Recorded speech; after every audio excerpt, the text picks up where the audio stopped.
Good afternoon, everyone. I'm Dr. Morgan Crossman. I'm the Executive Director of Building Bright Futures, which is Vermont's Early Childhood State Advisory Council, and I am happy to have you all at our September meeting. We have a really big agenda today where we are going to be talking about the current status and next steps in the process of developing our annual State Advisory Council network recommendations, which is one really important mechanism for how we think about advising our decision makers statewide, whether it's our legislative leaders or the administration in doing what's best for kids and families and really prioritizing the biggest, most challenging topics for that year.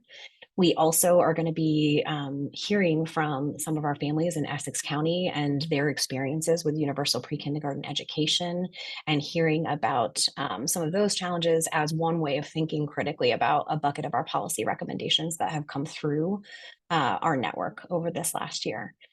So in terms of housekeeping for today's session, I want to ask that all of our State Advisory Council members are going to keep your cameras on and stay on video as much as possible.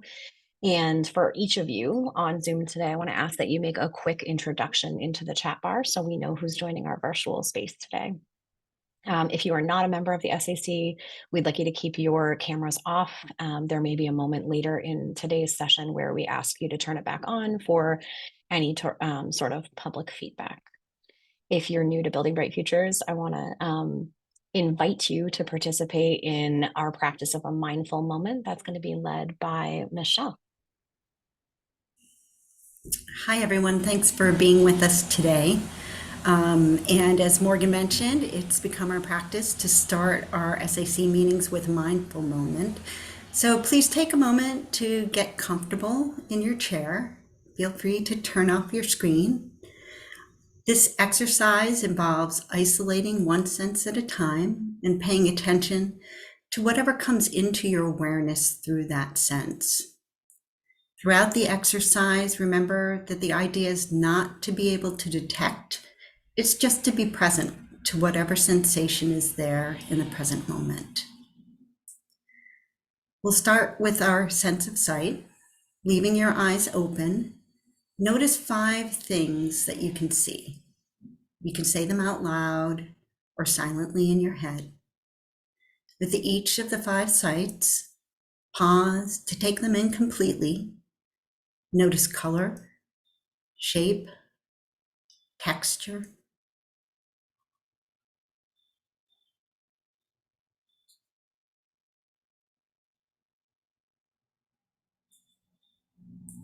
Next, notice 4 things that you can feel in your body. You might want to close your eyes for this. Again, you can note them out loud or in your head, and rest your attention with each sensation for a few deep breaths. This can be your clothing against your skin, the feel of the chair against your body, the bottom of your feet on the floor.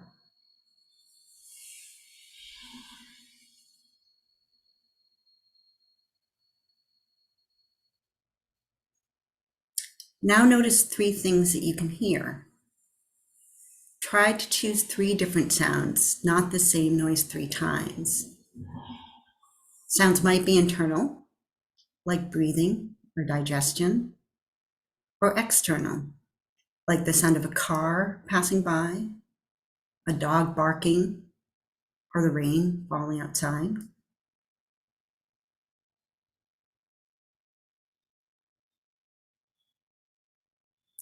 Next, let's notice 2 things that you can smell. If you can't seem to smell 2 things in this moment, feel free to move somewhere to smell something more closely. Or take time to think of a memory of a smell that is particularly enjoyable.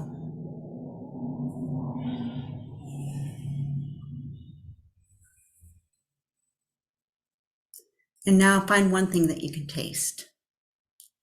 It might be the leftover taste of something that you ate for lunch, or your toothpaste, or just your breath in your mouth. And finally, let's pause to notice how your body feels in this moment.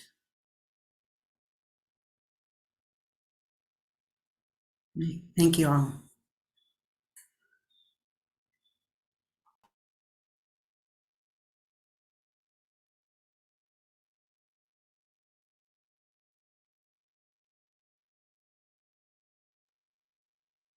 All right.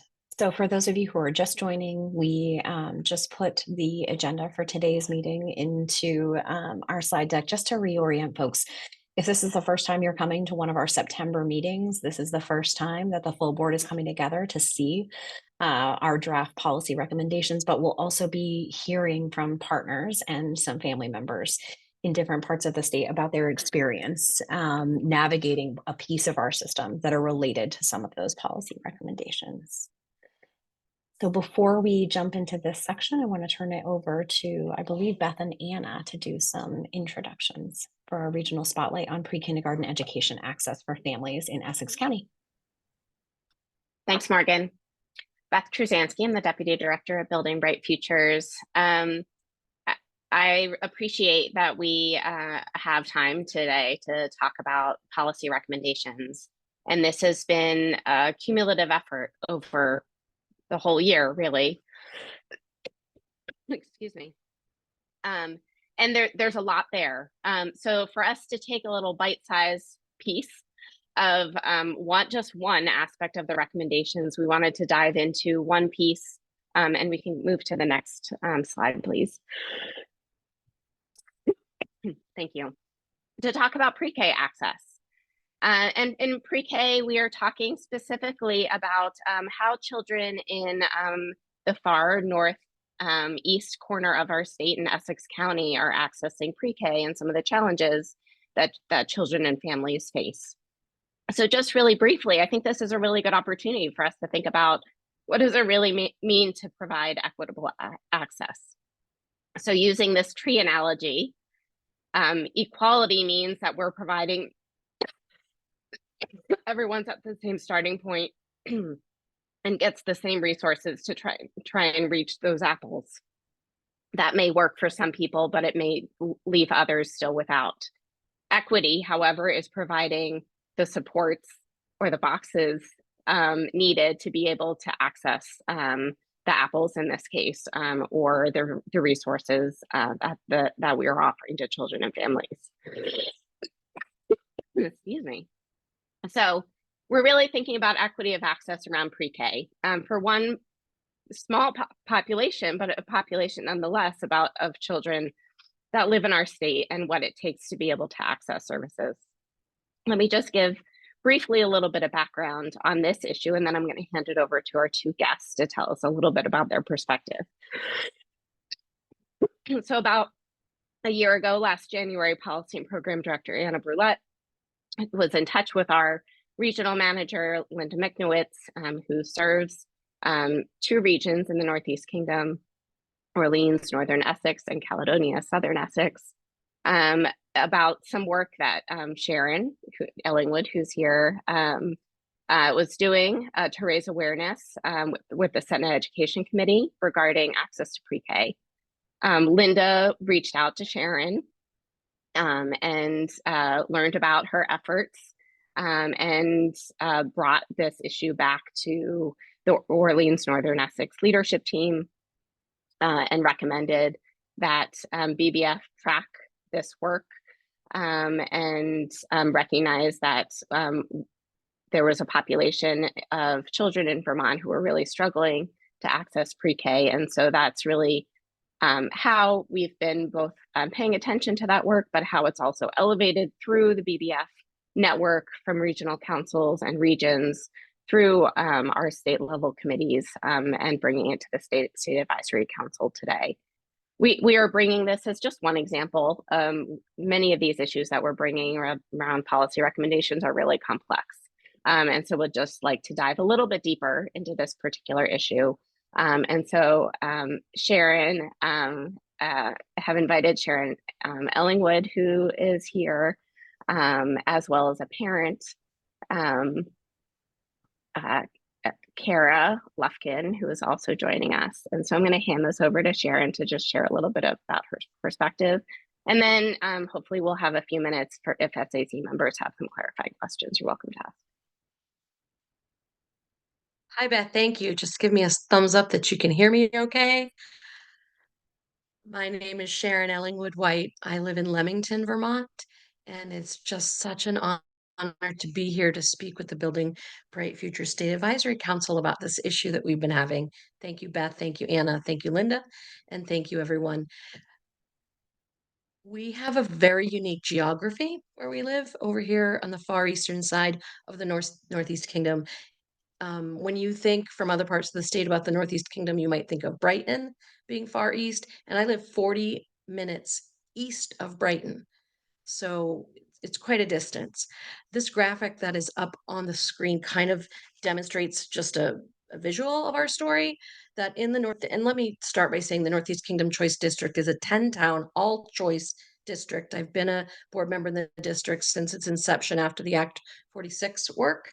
And we're all in Essex County, and one town, Kirby, is in Caledonia County. What we have in common is that we all have no schools at all. So we join together because all of our kids have to go to another town for school. On the eastern side of this district, those percentages represent the children that go to school in New Hampshire because of the geographical isolation we are in.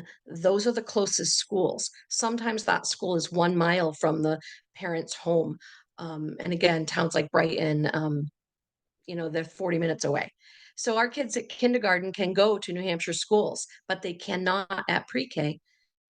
So they do not have access to pre-K in this wonderful state we live in with wonderful attitudes about universal pre-kindergarten education for early intervention for our kids. So we are seeking for these children to be able to go into those programs they're going to go to in kindergarten at pre-K. Right now, parents either skip pre-K altogether, which the Essex County kids are losing access for their 3, 4, and sometimes 5-year-old year for universal pre-K. Or our families have to pay out of pocket to attend pre-Ks in New Hampshire. And let's face it, that's not something every child has the privilege to access. So that's what this slide represents. If you're wondering about the pink and blue boxes, those represent who our representatives are in the legislature, and that was cut off. And the orange lines are the GORs and unincorporated territories in Vermont, which shows you kind of our isolation. We have one high school in all of Essex County. It's in Canaan, and we have one pre-K up in Canaan, and that's it. That's kind of what I have to say. I don't want to go over time, but that's the issue. And I know I'm speaking to a group that wants every child to have access to early interventions as soon as possible for the best outcomes for families. Unfortunately, Essex County falls in the basement of several categories, including the 2023 Vermont Energy Burden Report, where we suffer the worst there, and in the Vermont Community Index, and our scores are for poverty and children in special education. We cannot have our children start behind the starting line. So that's where we've been coming from in this advocacy, and we're so grateful for this wonderful policy recommendation that you've supplied. Thank you. Thanks, Sharon. Appreciate it. Kara is here, who brings a parent and a early childhood professional perspective. Kara, if you want to share a little bit about your experience. Yes, I'd love to. I'm Kara Lufkin. I actually work in one of our Vermont public school systems in St. Johnsbury, but I'm here today. Thank you very much for having me as a parent of a current first grader.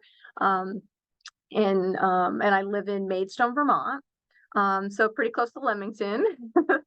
And when we were looking for pre-K, it absolutely is a struggle. There's nothing if you were looking at that map. So Canaan's about 45 minutes away north of us and totally out of the, out of the path to St. Johnsbury, which is where I'm working every single day. And St. Johnsbury would have also been a choice, but again, that's an hour commute from where I live, and couldn't imagine having my 3-year-old have to make that trek with me every single day. That's quite a commute. And so my husband and I made the decision to send her for a 3 and 4-year-old program to a school in Lancaster, New Hampshire, which is about 15-20 minutes from where we live. And we did that out of convenience, and also, made that decision knowing that we would have to pay the full tuition in order for her to attend that program. There was no way we could make any of those other programs work. An hour and a half to a 2-hour commute round trip for a 3-year-old is not a daily appropriate commute for somebody. So yes, I mean, we've been really lucky. The program was wonderful. She has since been able to stay in the same program and has attended kindergarten and now first grade. And that's been wonderful. But again, those are the closest schools to us that are in New Hampshire. And it certainly would, be nice for families to be able to have options. I know you're working really hard to extend the policy to allow some of those UPK dollars to potentially be spent across the river. And I think that would just be wonderfully supportive of our remote little neck of the woods where there really are no options within an appropriate distance for 3 and 4-year-olds. Thanks, Kara. Appreciate you joining us and reminding us about the geography and what it means to get places for where you live. So essentially, what Sharon and Kara have talked about is around pre-K access and how far they would need to travel, whether it was up to Canaan or down to St. Johnsbury. In the policy recommendations, which Anna will be walking us through all of them, if folks have not looked at it, there is a policy recommendation that is renewed from last year around pre-K access and equity. And so essentially a recommendation to provide access to pre-K families living in ultra-rural border regions of our state who currently do not have access by expanding existing K-12 cross-state tuition agreements to include pre-K. So this is to prioritize providing a continuity of services for children in rural regions, many of whom go on to attend kindergarten in bordering states. So that just give you a sense of what that language is and where that recommendation came from.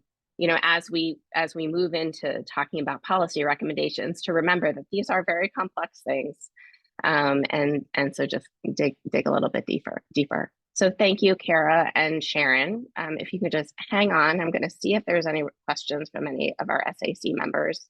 And for those on the call who are not SAC members, it would help us if you could turn off your video so that we can see who's on the screen. Thanks. Any questions or comments from SAC members? I see Eddie's hand. We'll start with you.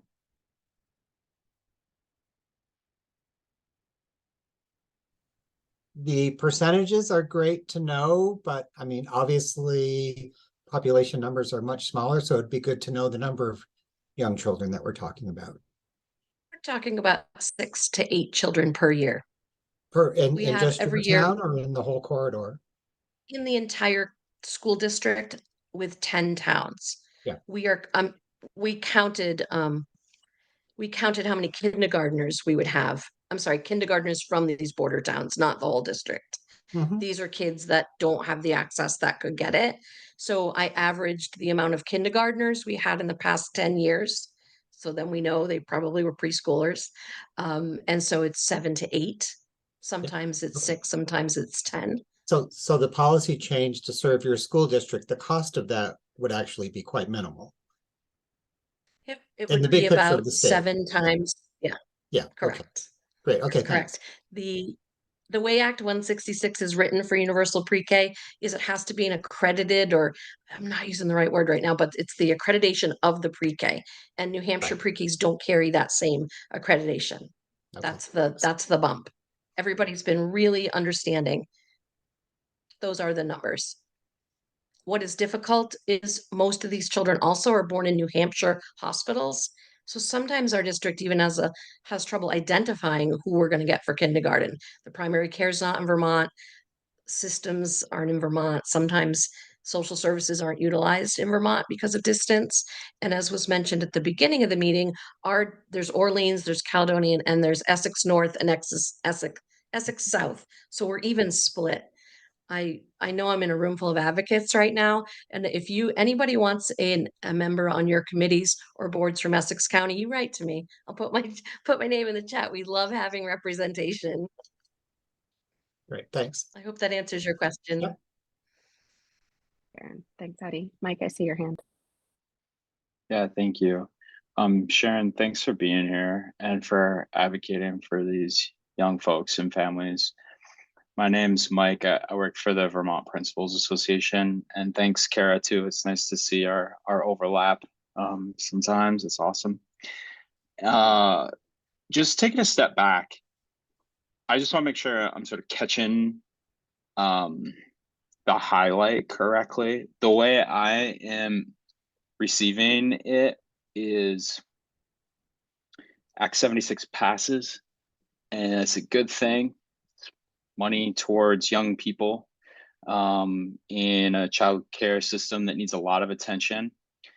And in so doing, we are going to come up against all kinds of scenarios and details that are going to need problem solving. And this is an example of one of those. We've got a really small number of students who are going to go to school in New Hampshire and are going to tuition to New Hampshire, right? Like that's already the law of the land. Correct. Yes. Except there's this little bit of missing piece of the law of the land, which is it currently says kindergarten through 12th grade. And in Vermont for the last several years, we've had a small program of universal pre-K, and we're about to, dramatically expand that, hopefully, right? And so this is one of those small details to say like, these towns tuition outside of Vermont, so there's something to look closer at here. Am I getting that right? Absolutely correct. The bump, I've done some testimony with the House and Senate Ed committees about this issue and really had some great attention paid to it. And the bump and the barrier is in language of the universal pre-K about the accreditation or certification of the pre-K to get those pre-K dollars. And New Hampshire pre-Ks are not going to change or try to obtain a Vermont certification for one student every 3 years or 2 every 4 years. So, and before we does that answer transfer your away question? from Mike's question, I just want to note that this is one of the bullets related to the universal pre-K bucket of recommendations. So we are highlighting here are all of the things that all of our decision makers and the pre-K implementation committee should be considering as they're thinking about what implementation and what expansion of universal pre-kindergarten education would look like under Act 76 as we continue to move forward.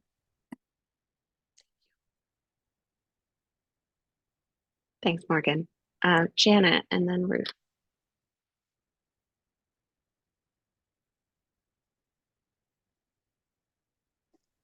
So, hi there, Janet McLaughlin. I'm Deputy Commissioner of the Child Development Division, and we jointly administer universal pre-kindergarten along with the Agency of Education.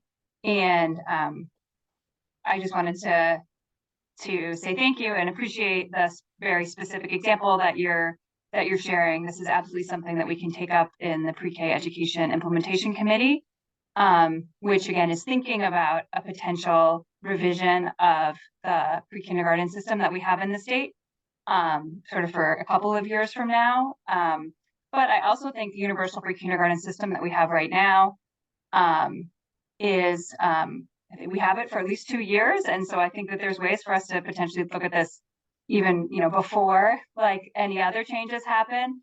And I just wanted to respond to Mike's comment sort of about universal pre-kindergarten being kind of a small program, because the universal pre-kindergarten program we have right now, while it does not work for every child, we have a very specific concrete example that we can try to problem solve around.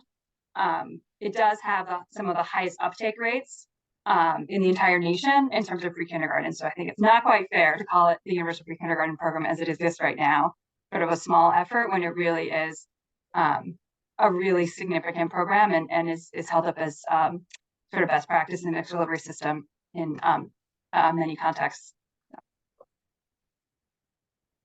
Thank you so much. Thank you for listening, Janet, and for your attention to our children. We do recognize this as a step for these children to really get out of generational poverty and outcomes if they start behind the starting line, which is why I'm so passionate about it. Sharon, does New Hampshire have a public pre-kindergarten program that you know of?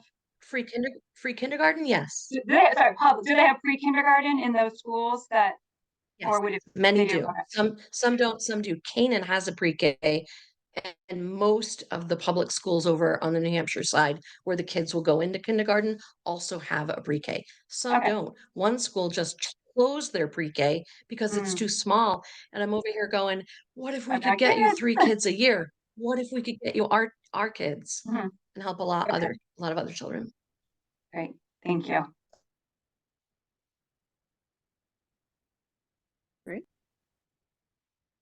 Thanks, Beth. Hi, I'm Senator Ruth Hardy. I represent the Addison District. Apologies for being late. I was at my other job this morning and couldn't make it in time. But so I missed the very beginning, the introduction to all of this. But Sharon, thanks for sharing your situation. And I wasn't clear whether you were wanting the kids to be able to go to a public pre-K program that's in a school district in New Hampshire, or a private pre-K program that's in a sort of community-based or organization, or either or both, because the public-private considerations complicate the matters in a number of ways.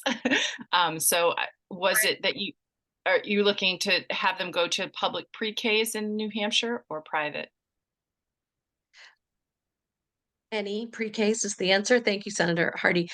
Any is the initial answer. Let's start with public, but the real answer is all. The private public debate, because we're an all choice district, is really not a privilege for us. It's not a situation where we are choosing private to send our public dollars to private because we want to. It's because it's the only school.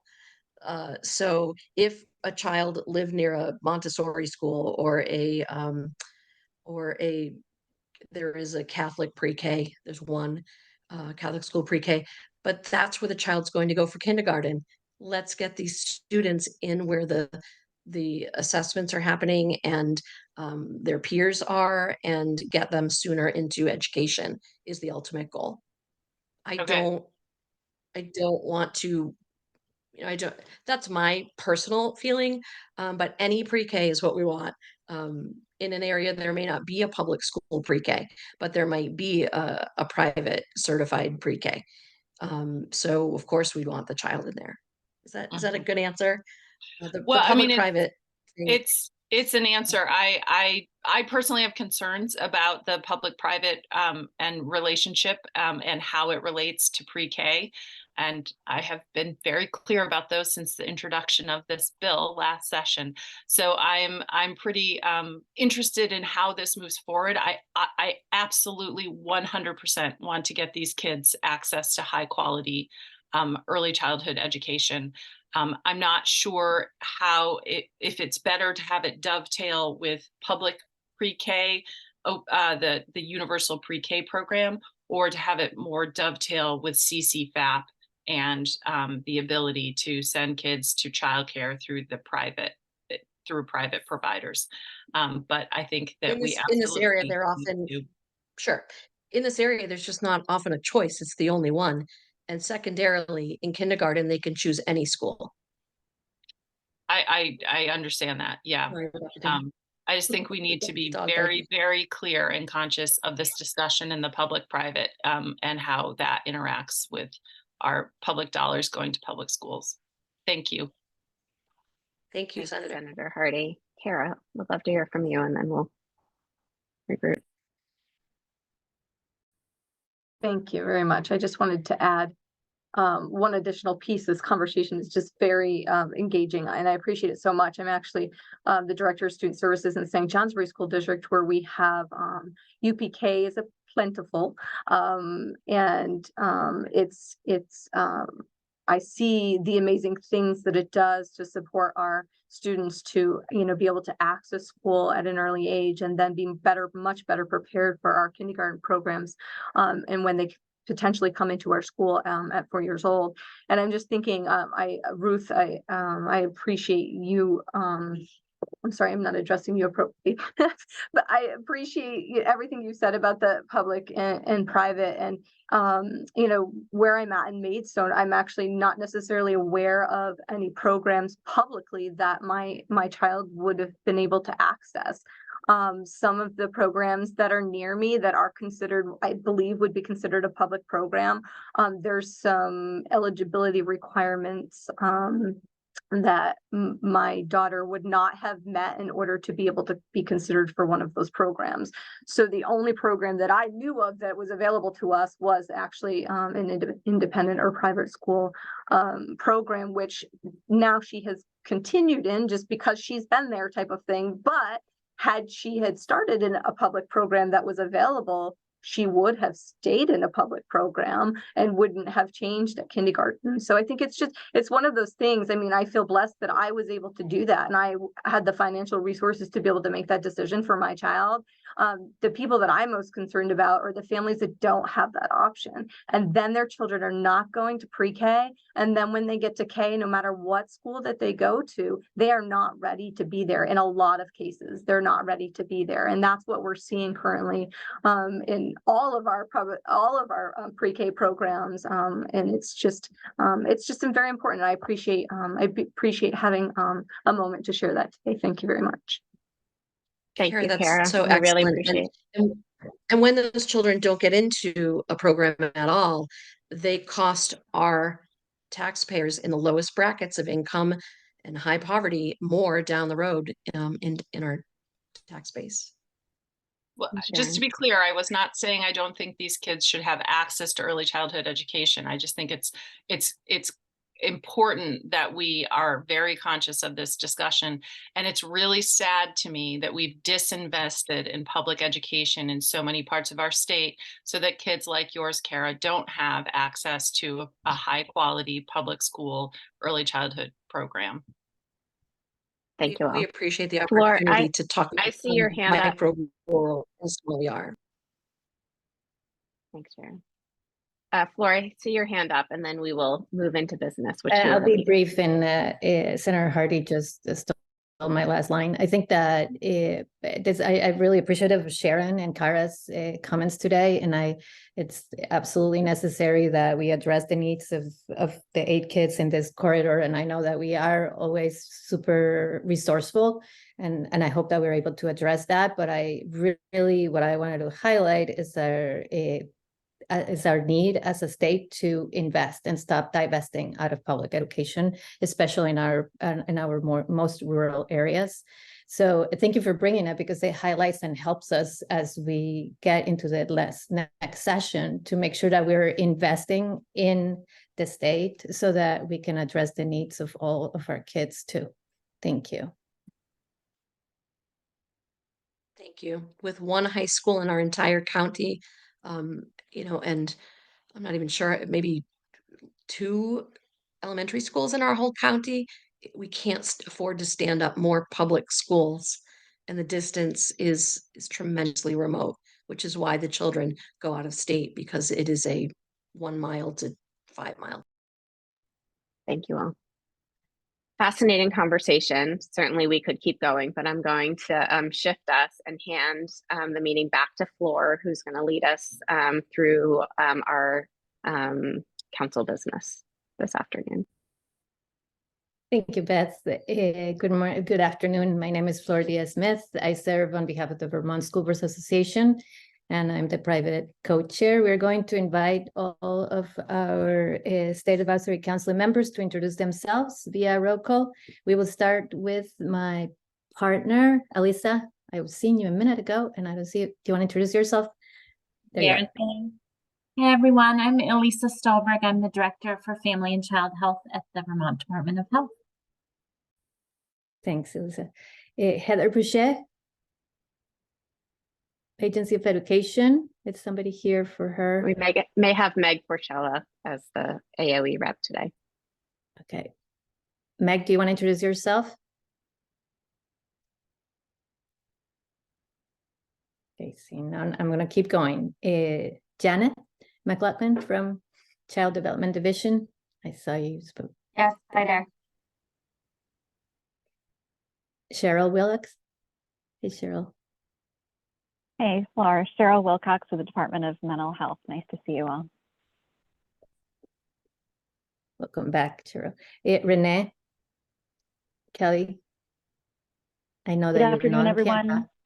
Okay. Yeah, not on camera, but I am here. Good to be with you all. Great discussion. Thanks. Shayla Livingston, Agency of Human Services. Hello, everybody. Nice to be here today. Thank you for this conversation. Welcome. Jessica, Agency of Commerce and Community Development.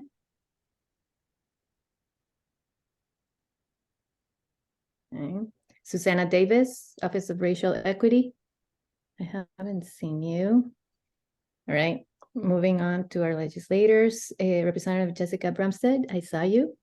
Yes. Do you want to introduce yourself? Representative from Shelburne and St. George. Thanks. Thanks. Senator Ruth Hardy. Again, everyone. And now moving into our private at large members. Eddie, you want to introduce yourself? Eddie Gale with the A.D. Henderson Foundation. Great. Carol Lang Goding. Good afternoon, everyone. Carol Lang Godden. I work at Lemoyle Family Center and I'm representing the Vermont Parent Child Center Network. Thanks, Carol. Sharon Harrington.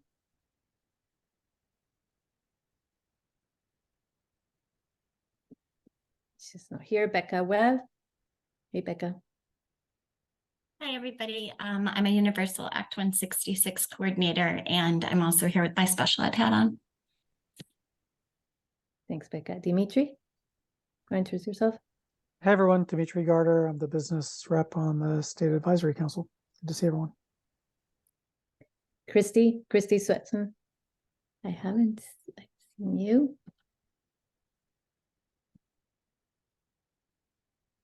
Okay, I don't see Christy. She's from the Capstone Head Start. Alexis Duquette, are you here?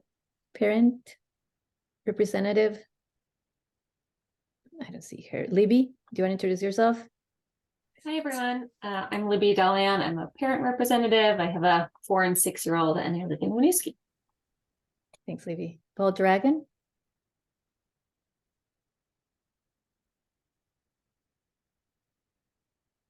Okay, Mike, do you want to introduce yourself? Hi, folks. Mike McGrath, VPA. Heather Wilcox, Healthcare and Rehabilitation Service. Hi there, I'm Heather Wilcoxon. I'm the Assistant Children's Director with HCRS. Good to see you. Okay, let's see who is Erika Radke. Hopefully I did.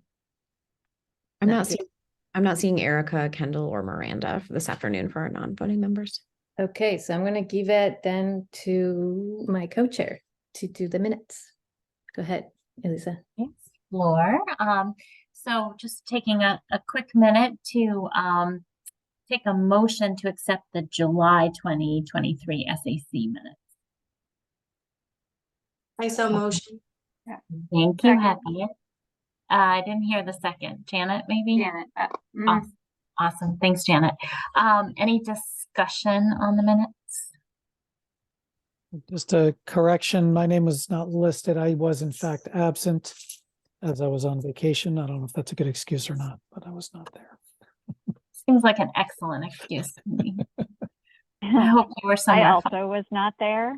I was sick, so not as much fun as Dimitri on vacation, but I was not there and should be listed as absent.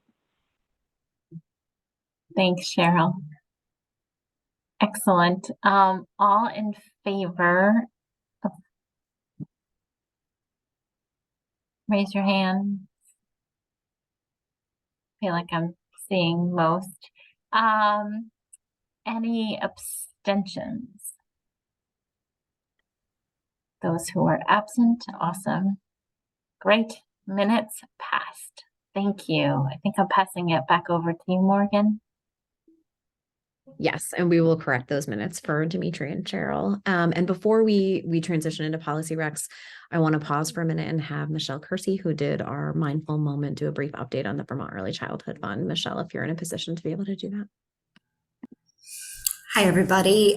So all of the information about the next round of Vermont Early Childhood Fund grants is available on our website, and I'll put that link in the chat.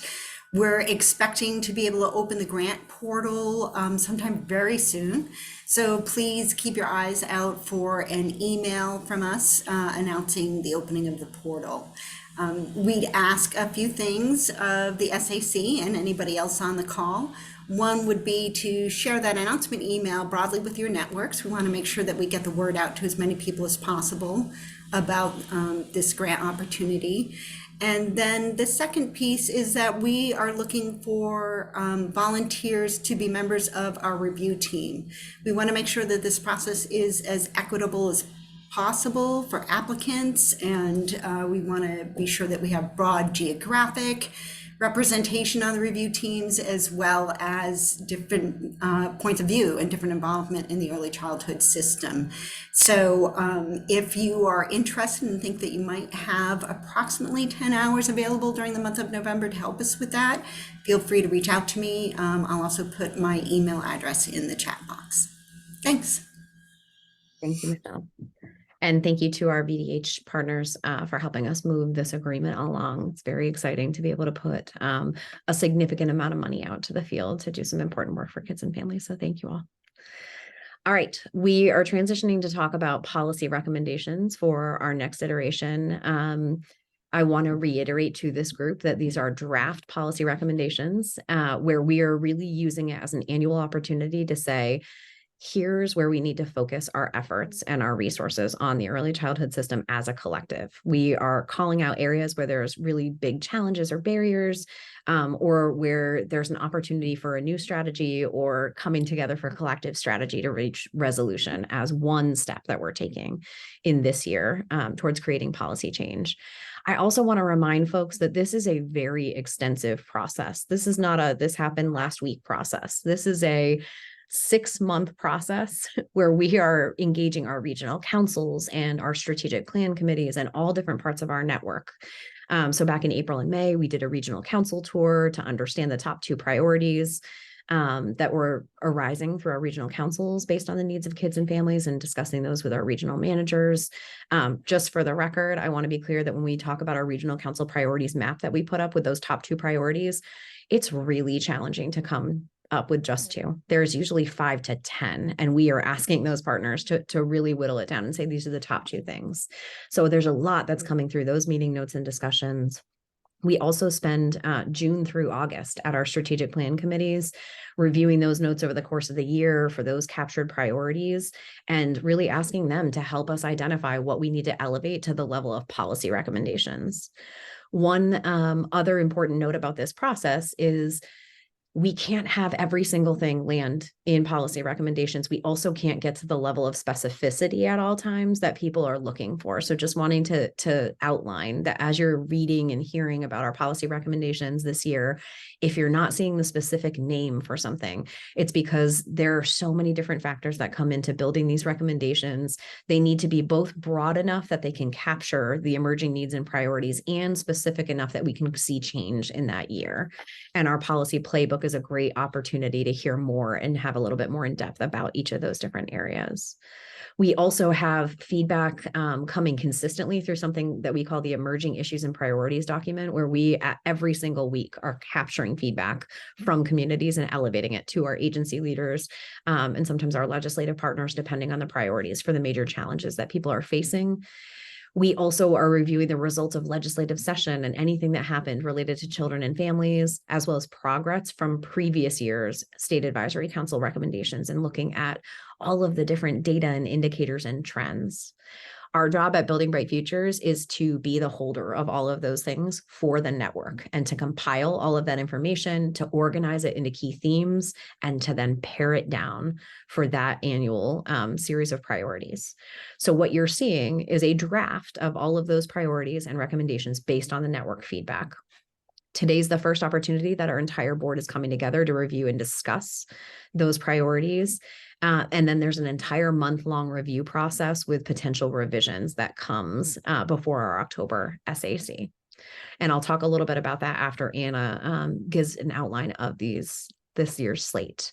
I think one really important note for folks is that over the past 2 to 3 years, we've seen, just by issuing our draft recommendations, significant discussion about opportunities to improve in discrete areas, discrete changes and actual changes happening before we've even voted on SAC recs. So I just want to honor the fact that our decision makers statewide are actively involved in the discussions. They are attending to the different phases of recommendations in the development process. And we're actually seeing important changes happen and important opportunities identified by our decision makers as we're moving through the process. So today, what we are asking from our board is to collectively review the draft. Anna's going to walk you through at the highest level, and we're asking for your feedback, your thoughts, either vocally or in writing in the chat. You can also feel free to write to any one member of my team if you would like some anonymous feedback to provide.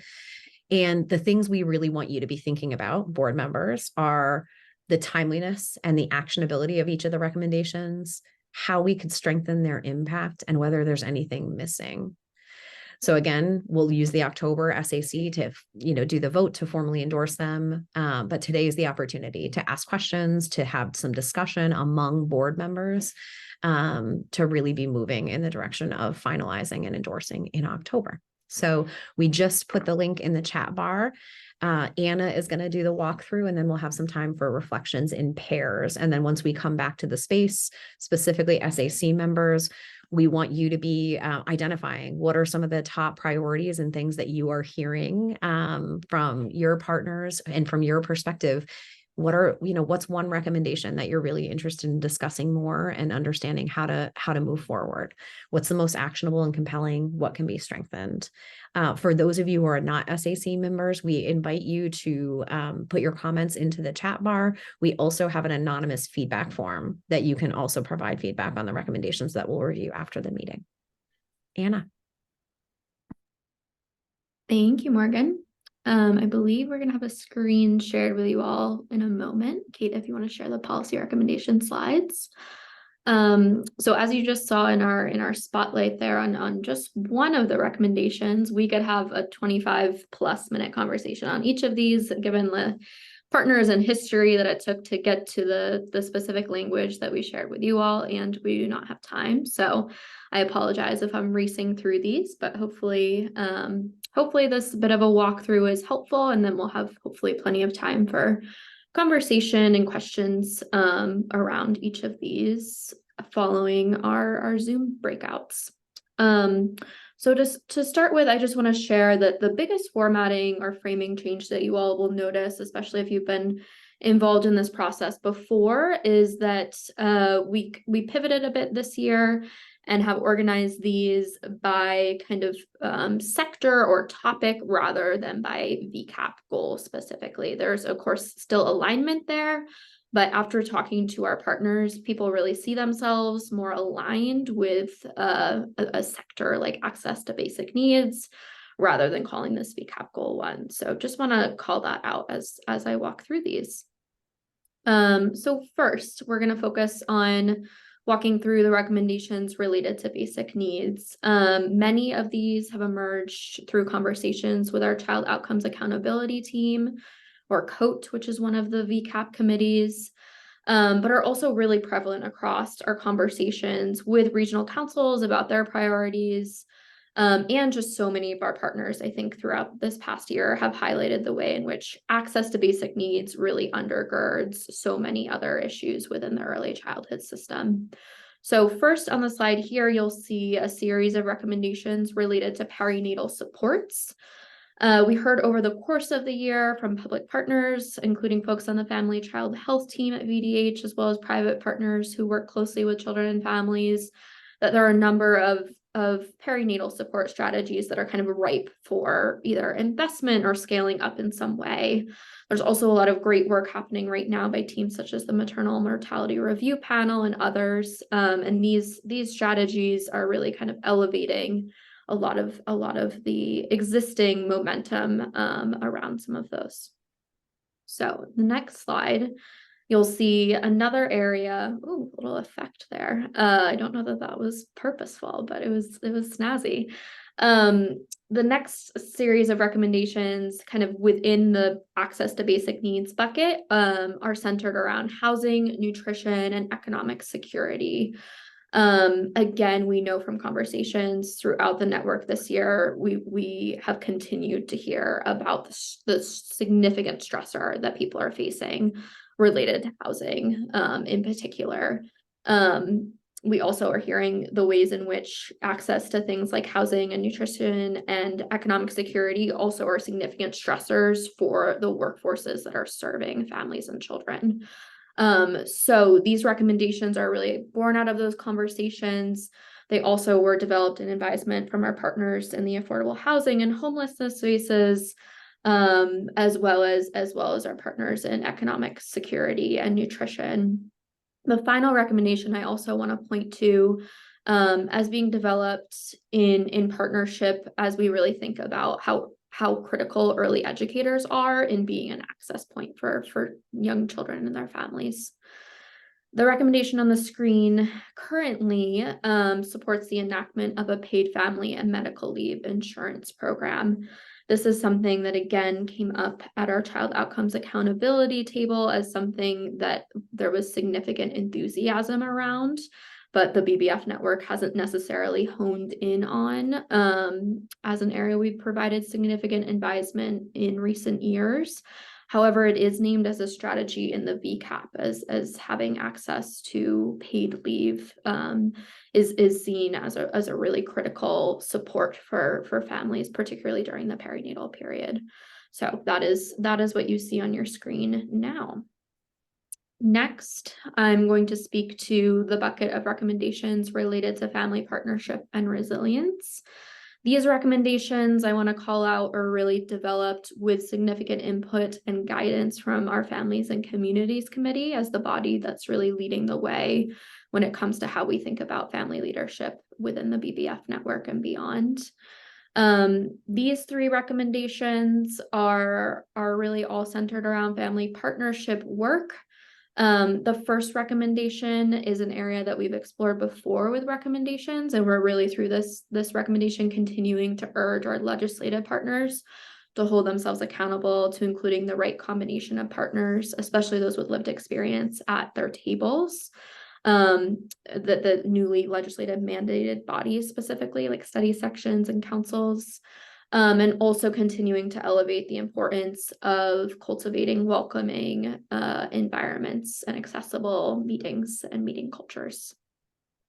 This next recommendation was part of our slate last year, but we want to continue to urge partners to utilize data and resources like the family needs assessment that was an effort by family leaders as a really critical source of data when it comes to better understanding and learning about families' experiences and needs, and really thinking about the way in which it can inform policymaking and decision-making as well as implementation plans. And then our final recommendation you'll see on the next slide in this bucket is a new recommendation related to investing in statewide family leadership training programs. This is an area we've learned a lot about from partners in other states who have done this work really, really well, and our family leaders are envious of some of the availability of programs like this in other states. So we are supporting and kind of urging folks to consider what it would look like for us to offer a free of charge, ideally compensated statewide family leadership training program to support families interested in serving in leadership positions. So moving on to our next bucket, the next goals are around mental health. And this falls within VCAP Goal 3 related to high quality, inclusive physical and mental health services. Mental health, I would say similar to kind of how I spoke about basic needs, is something that just kept coming up time and time again at VCAP committees, at regional councils, at this table, as an area where we know Vermont families and children just need more support, and the mental health providers are in a similar boat where they need more support in order to serve the number of families and kids that need them during this time. So we have a number of really specific recommendations here with the support of our public partners as well as mental health providers, including things like expanding rate increases to cover more mental health providers and elevating mental health integration strategies identified by partners such as the Mental Health Integration Council. So that is that bucket of recommendations. The next slide, we have, again, 3 recommendations that fall within this broader bucket, also related to goal 3, but with a focus on providing high quality and inclusive early care education and after school programs. This is the recommendation that we highlighted one very small part of earlier in the meeting related to rural access to universal pre-K. Kind of the broader recommendation is really developed based on this current moment where we are implementing and working within the context of implementing Act 76, and really thinking about what it looks like for the Universal Pre-K Implementation Committee to tackle some of these big questions and challenges related to ensuring that young children have equitable access to high quality pre-K. So like I said, that rural access for ultra rural border regions of our state is just one component of that, but access to early childhood special education services is another example of an area in which we urge through these recommendations the implementation committee to really think seriously and critically about what their recommendations are for the legislature about how best to move forward with expanding universal pre-K in some fashion. Our next recommendation in this bucket is related to Act 76 implementation, this time with a little bit more of a focus on the CCFAP components of the legislation. And this recommendation, it really just urges our state agency partners to continue the way in which they've been implementing the act to date, which is to say with strong and transparent outreach and communication to the field, as well as an eye towards just ensuring that we are supporting newly eligible families with what they might need in order to know that they are eligible, and then any types of supports, including things like interpretation supports that they might need to apply for and start utilizing the program. So a number of recommendations under this bucket, but again, as I said, I think the emphasis here is really on communication. And then our final recommendation in this high quality and inclusive programming bucket is around screening, assessment, and services for children with autism. And the recommendations here are really related to expanding and further supporting access to behavioral and autism screenings. So again, we heard from a lot of partners and had a lot of great kind of brainstorming on the best language for this recommendation. And the specific strategies here that are elevated by partners with expertise in this area are really that what is needed is more training training more providers to conduct screenings in order to expand that access, and also supporting families with any of the barriers that might be associated with getting access to assessments and screenings, things like paperwork and transportation, any cost when that is of issue. From what we are hearing, these barriers vary significantly by region, but just wanting to elevate the importance of addressing any barriers. Next, we have a recommendation related to the early childhood workforce. This recommendation really kind of highlights the increased and evolving social emotional needs of young children and the ways in which the early childhood workforce, whether it be early childhood educators or mental health providers or other folks working with young children and their families, could benefit from more coordinated professional development offerings. And it also encourages systems to make outreach and enrollment as easy as possible for those folks to promote engagement, and also with an eye towards contributing, making sure that whenever we're able to, we're thinking about alignment and contribution to existing professional development kind of criteria, or things like STAR schools for early childhood education programs. So really kind of a recommendation around the power of coordinated professional development in this area specific to kind of inclusion and social emotional needs for children. Okay, hopefully folks aren't getting tired of me talk. I'm almost through. So next we have our final bucket of recommendations, and these are really related to goal 4 of the VCAP, which is creating a seamless, equitable, and data-driven system of care. So both of these recommendations are really kind of focused on data-oriented goals and priorities. We also, you'll see in this bucket, I should say, that we've changed things a bit since when folks first saw them. I believe we sent out to the State Advisory Council an updated draft of these recommendations, but just want to name that we've gotten some great feedback over the past week or so about the direction of kind of this bucket of recommendations, and have made some edits accordingly. So folks will see those here and on the latest draft of our recommendations that's available online. So we're still working to massage these. There's another area of recommendations of this recommendation that will continue to evolve, which is calling out the importance of increasing availability, coordination, and publication of cross-sector data. So a piece around kind of data integration. So that is something that folks can plan on seeing a new draft of in the next week or so.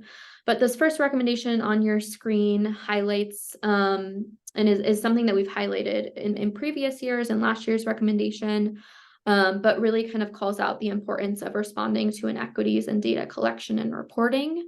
And these are recommendations that, again, have been developed and kind of refined by a great set of partners on our data and evaluation committee, as well as our basic needs partners and folks at the Office of Racial Equity, and really speak to the importance of elevating data and representing and better understanding the intersectional experiences of folks in our state who are currently underrepresented by data, including people of color, children with disabilities, and other groups named here. So that is our second to last recommendation. And then finally, our last slide, I believe, we have a recommendation that, like I said at the beginning of this bucket, has evolved a bit since folks have potentially seen it.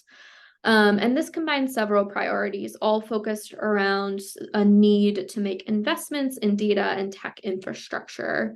So you'll see a couple of things articulated here, from the need for fully funding the Child Development Division's information system, including a module for CIS, to investing in state agencies' ability to execute contracts and make payments in a timely manner. And then finally, a piece around securing state funding to fully implement the comprehensive child welfare information system. So I believe that is all. It was a lot to digest. Hopefully those kind of that context and updates on a couple of those were helpful as folks think about continuing to reflect on these over the course of today's session. I'm going to hand it over to Morgan to do a tiny bit of framing for how we'd like folks to kind of proceed in their conversations in small breakout groups. And then we'll come back together to talk a little bit more about folks' reactions to the recommendation slate. Awesome. Thank you, Anna. Nicely done. So SAC members, we are inviting you to spend time with each other. So we're going to be doing some paired discussions, and we will also be pairing the rest of the partners that are here with us today. And we'd like you to spend the next 5-ish minutes with this slate of SAC recommendations. And the discussion prompts here are, what are the most actionable and compelling to you in this series of recommendations? And are there specific areas where language can be strengthened?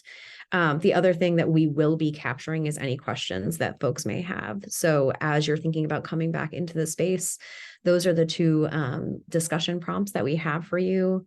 As a reminder, we will also have the anonymous feedback form that you can fill out. I can see that there are a couple of things already listed in the chat. And SAC members, again, just a reminder for you that we will be asking you to come back into the space and have a discussion about these. So be prepared to identify and talk about at least one of our recommendations as you're coming back in.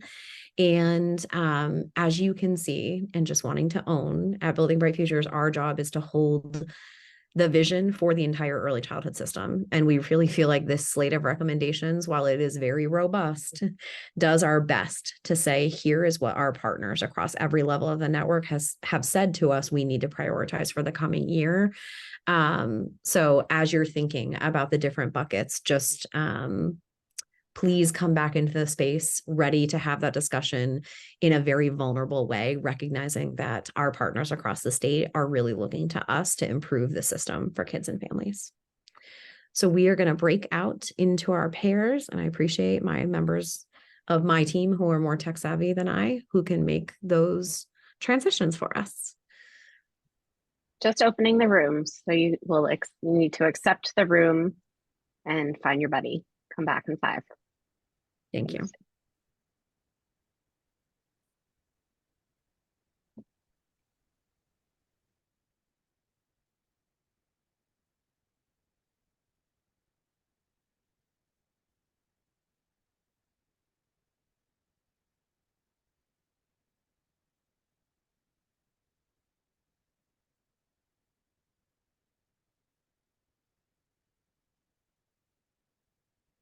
We want to pause the recording during this time, or how do we want to handle that piece? Restart the.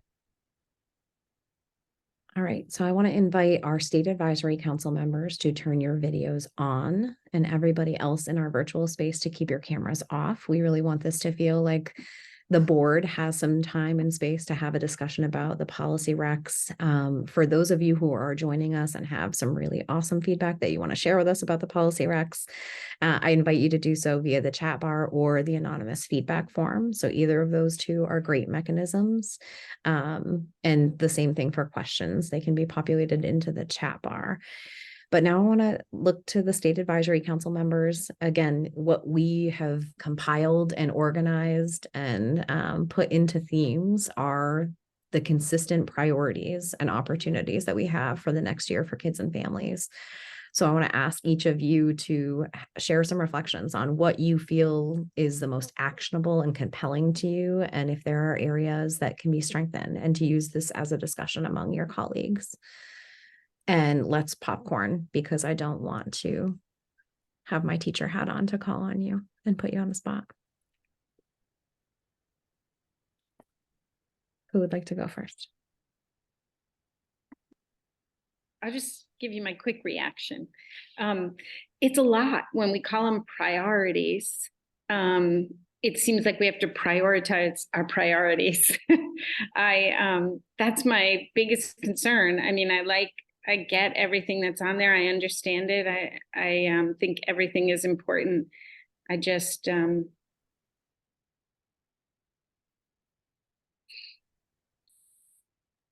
Thank you, Jessica. Yes, this is a very big lineup, as have the last 3 years been, and we do our best to pare it down, and we'll continue to do that. Great feedback. Others? Oh, go ahead, Andy. I was chatting with Jessica about one thing that definitely stood out for me was the need for government to do well with data, with evaluation, with contracting. And, if that system runs smoothly, then a lot of other things work really well too. Thank you, Eddie and Jessica. And this recommendation has been such an important one, and has actually been reinvigorated over the last 3 years. We've had a series of recommendations come from this body saying we really need strong data collection, strong capacity within state government to be able to collect and manage data, to be able to communicate with the field. So I'm hoping that this year's slate allows us both within state government, but also within the legislature to understand what the needs are around the technological infrastructure, around the capacity to be able to do this well. Others? Becca? Okay. I can pop in. So Shayla and I also talked about how robust this is, but also the importance of having those further conversations like you talked about.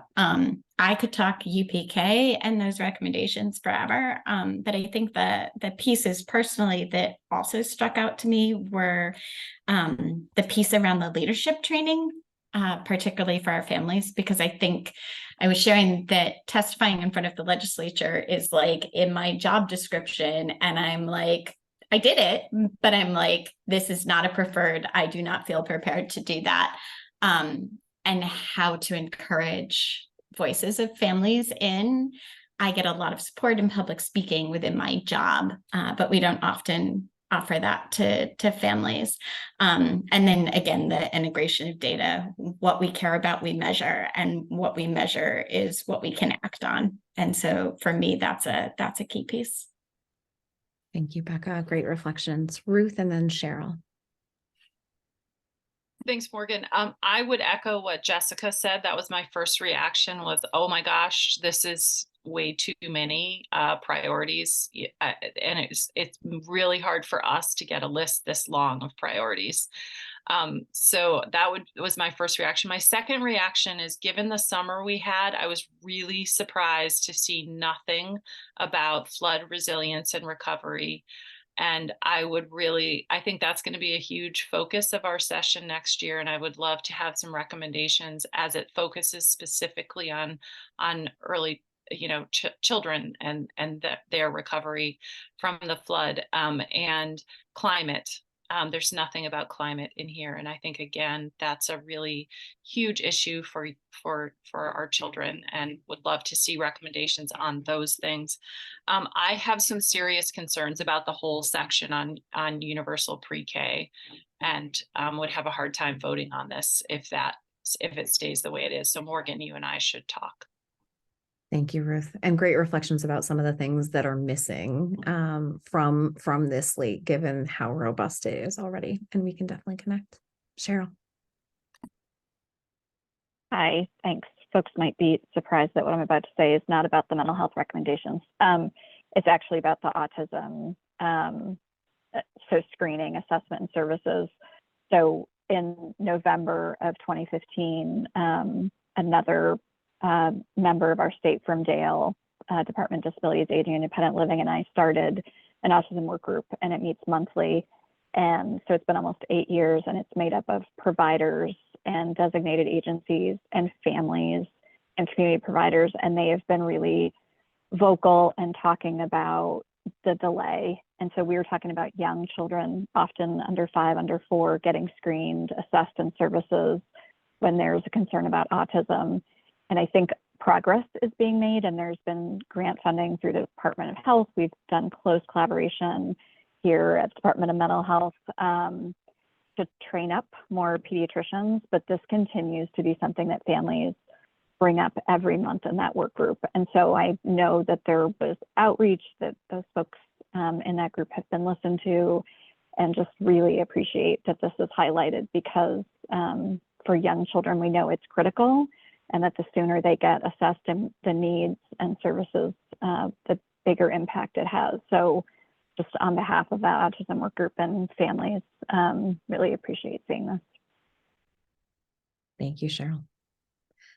As other SAC members slowly raise their hand to weigh in, I'll give you a minute to think about what you'd like to say. Just a reminder that as we build our slate of recommendations, yes, it's coming from a range of different sources over the course of a 6-month period at the very least. Sometimes we are reiterating recommendations that haven't actually seen progress in previous years. But I think one thing that's really important to know is that we are not just asking the legislature or just asking the administration to do things, related to this slate. We are looking for a system-wide series of changes that as a collective body make change in the lives of kids and families. So while it is such a robust slate, there are so many different topic areas, and it can be very overwhelming and daunting to think about how to prioritize and how to work through these. I think that the combination of things that are really being asked of the legislature versus being asked of the administration and being asked of the community to step in and be able to move things forward is an important way to continue to move forward. And yes, I think that we can all own that the number of needs and challenges that are facing kids and families are great, and that we can't solve them all in any one given slate. So we'll continue to work on that. Elisa and then Carol.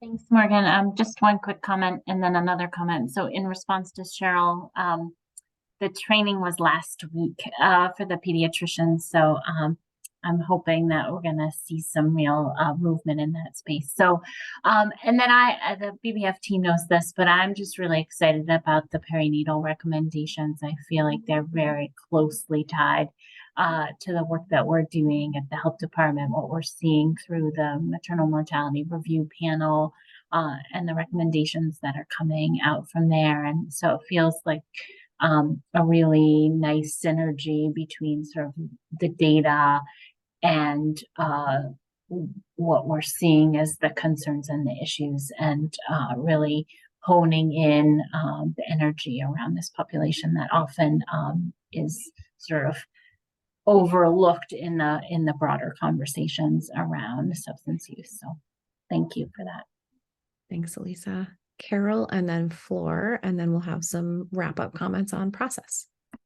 Thank you. I mean, I would sort of reiterate what others have said. This list, it's a phenomenal list, but it is a long, long list. And so, you know, one of the things, what Elisa just mentioned about perinatal supports, that one feels really doable to me. I think Children's Integrated Services and Dulce is already doing a lot of these things, and we're just not getting paid for them. And so I think if we could expand so there was some payment, that would be great.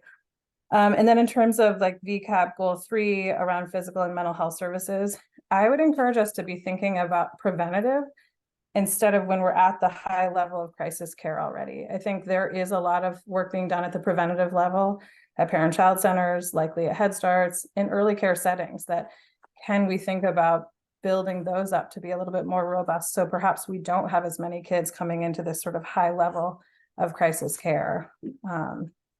That's my dream. Great reflections. Thank you, Carol. Floor, and then Shayla. There, if I can unmute myself. So I will let Heather, who was in my group, talk more about the neurodevelopment disorder and the funding available for training, because I didn't totally get, she's more knowledgeable on that part. But I wanted to highlight that I would have a hard time also voting in the pre-K, in the universal pre-K access with the last bullet.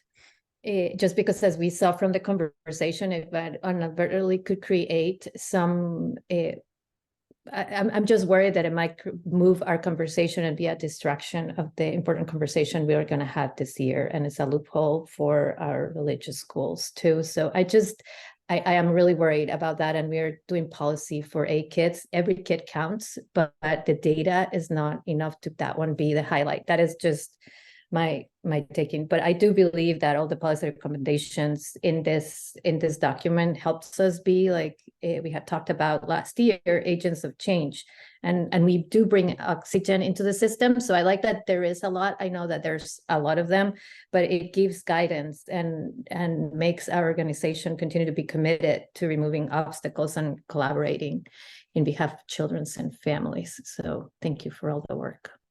Thank you, Floor. Shayla and Heather.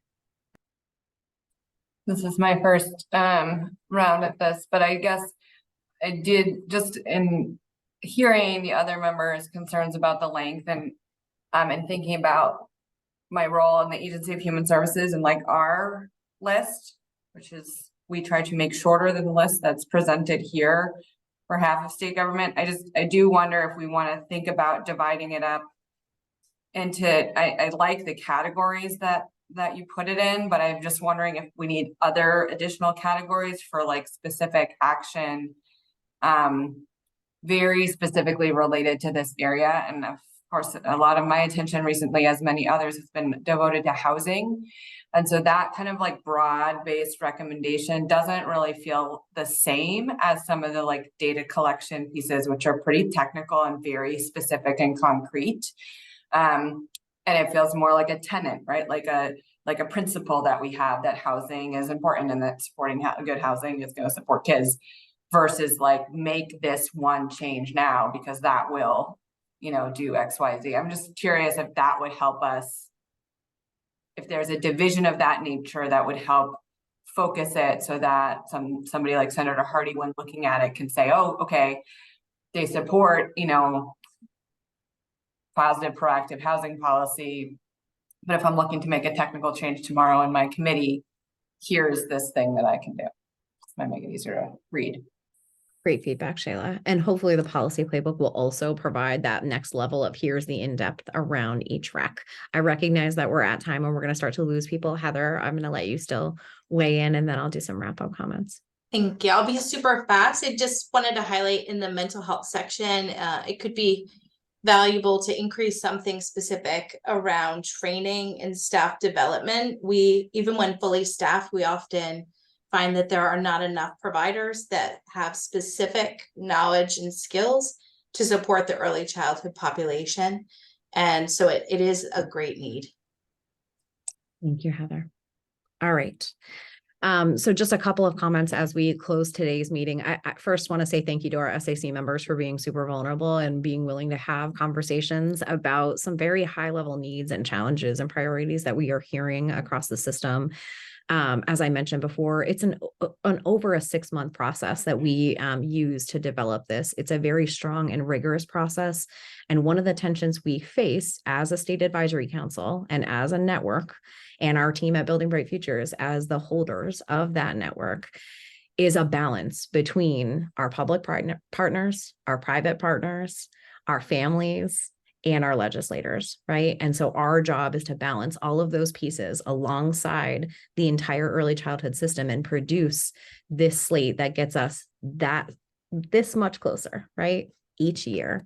So I really appreciate your attention to detail throughout this process. And just to give you a sense of what's coming, our team now spends the next month reviewing all the feedback from today's meeting, the discussion, the notes, anything that comes through the feedback form. And we will go through and consider all of that feedback. We'll review it alongside the original information that was provided from the network at each of those meetings. We will make a series of revisions. We'll also likely be scheduling one-on-one meetings where necessary with our decision makers, with key team members, to make sure that we have the language exactly where it needs to be this year to reflect the best wording possible.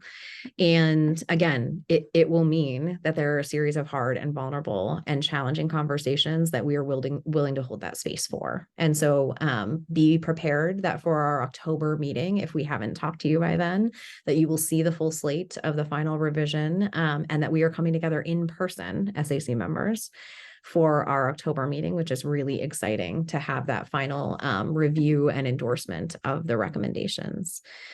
So that October 23rd meeting is in person at the Williston office. We'll have our meeting in November via Zoom on November 27th.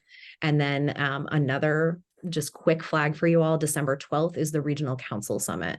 And that will be both hybrid in-person meeting in Middlebury. So if you are not able to attend in person, I highly encourage you to attend virtually. So thank you all for your time today. We're really proud of what this network has done, and specifically the SAC's ability to have some hard conversations about how to move it forward for kids and families. Thank you. We'll see you next month.